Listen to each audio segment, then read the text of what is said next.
আমরা যদি গান না কইতে পারতাম তাহলে কি আপনি সত্যি আমাকে গুলি করে দিতেন? আরে না, এটা তো খেল না, এটা শুধু জম্বি করে বই দেহানি লাগে রাখছি। এর লিগেই তো কই তোর মতো শান্ত ছিল টাক্কু সাইন্টিস্টের এত সাহস হইলো কেমনে এজেন্ট টম ক্রুজের সামনে বন্দুক ধরার? এতদিন আমরা ভাবতাম যে এই পুরা দুনিয়াতে আমরা দুইজন ছাড়া আর কোনো মানুষ বাইসা নাই, এর মাঝখানেই আপনার সাথে দেখা। না, পৃথিবীতে 5% মানুষ এখন আমাদের মতো স্বাভাবিক আছে, আর বাকি 95% মানুষ জম্বিতে পরিণত হয়েছে। দুনিয়ারে কি আর কোনোদিন আগের মতো স্বাভাবিক করা সম্ভব না? সম্ভব, যেহেতু এই ভাইরাসটা এআই দ্বারা ছড়াইছে, তাই এই ভাইরাসটা ধ্বংস করতে চাইলে এআই রে ধ্বংস করতে হইব। এআই রে ধ্বংস করবো কিভাবে? এআই এর একটা কোর আছে যেটা অনেক জম্বি দ্বারা সুরক্ষিত। কোনোভাবে যদি ওই কোডটা আমি হাতে পাই, তাহলে ওই কোডটা আমি নষ্ট করে দেবো, যার ফলে এআই ধ্বংস হয়ে যাবে। কিন্তু এই কাজটা আমার একার পক্ষে করা সম্ভব না। একা না, আজকে থেকে এজেন্ট টম ক্রুজও আপনারে সাহায্য করবো।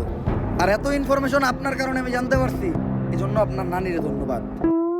ইনফরমেশন দিলাম তো আমি,